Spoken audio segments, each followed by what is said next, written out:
welcome back to another book review.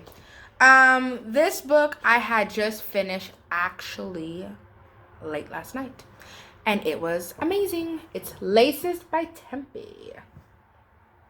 Now, this book is not at all what I thought it was going to be.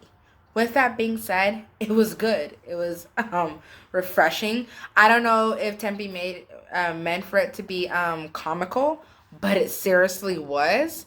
I found myself laughing a lot and gasping a lot and completely thrown curveballs.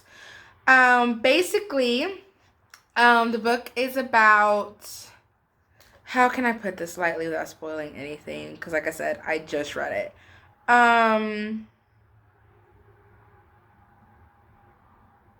It follows like a set of five characters. Five characters who are in Hawthorne Asylum. Yes, Asylum. Psychiatric ward. From what I understand, they're all teenagers. They've all done something that has been put into the tabloids. A murder, assisted murder, stalking. Yeah. Basically, so the story follows them in this asylum as they're welcoming a newcomer that they nicknamed Stray. Stray is going through her own stuff that they discuss throughout the story. Whereas everyone's goals in the asylum are different. Some of their goals are just to get gum.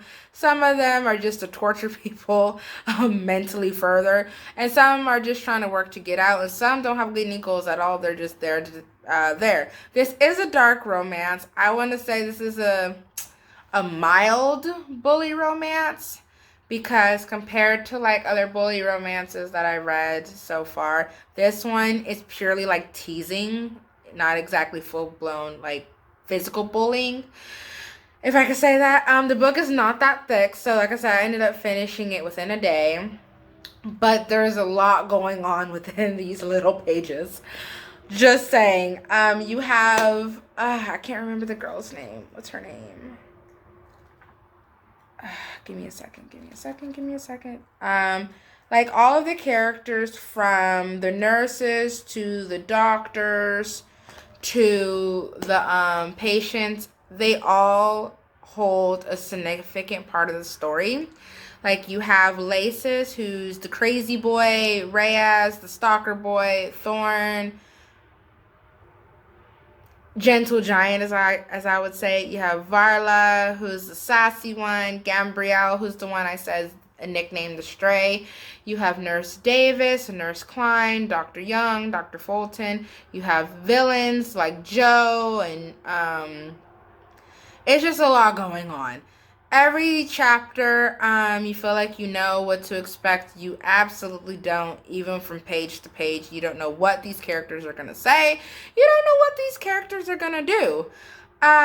This story is written similar to another story that I read. Well, a couple of stories that I read, like After and Obsidian, where, oh, and I Miss You. Did I mention that I Miss You?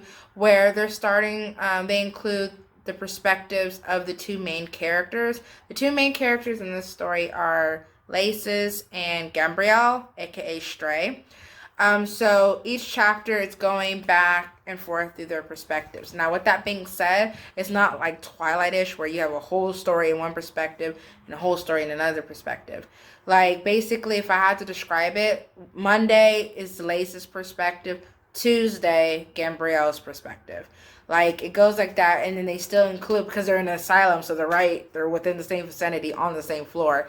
So, you have, like, even though there's, like, Laces maybe saying, hey, I saw the Stray walk into the vending machine, Gambriel's perspective may be, yeah, after yesterday when Laces was staring at me at the vending machine.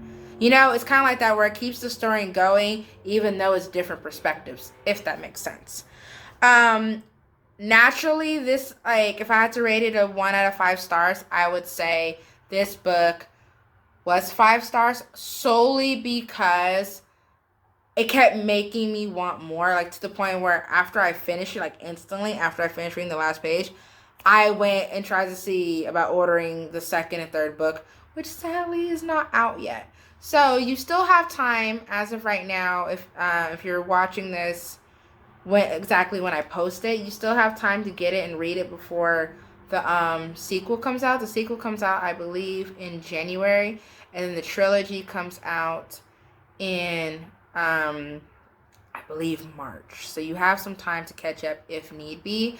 I love that the author put a disclaimer that she wrote this book as just a single book until she realized it needed to go further. So basically, she lets you know from Jump Street that it's going to be a sequel, it's going to be a trilogy, it's going to be a series. But she lets you know that, hey, when I was writing it, the plan wasn't just to be a standalone book. Which I like that, because you could tell, whereas other authors, they'll write a story and it kind of like ties it up, like, oh, we're done.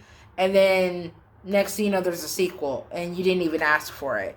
I felt that way about Beautiful Disaster. I didn't believe that it needed sequels, but apparently the author did. To each his own. But anyways, like I said, it's refreshing. I really don't want to spoil it because since it's such a small book, if I say too much, it will spoil it. I'm just saying it throws you for a loop and it's not what you're expecting at all. Because even when I bought it, I had a theory. Oh, it's going to be about an asylum. Okay, that's interesting. No, it's about an asylum. The things that happen in these thin pages blows your mind. Blows your mind. But again, it's a page turner. It keeps you wanting more. And Laces is my favorite character because he's off the wall, hilarious, and very outspoken. Point proven. So, I hope that helps you and gets you inspired to purchase it. That book can, as far as I know, can only be found on Amazon, which is sad and a travesty, but I hope you check it out and order it. Thank you for watching. Stay tuned.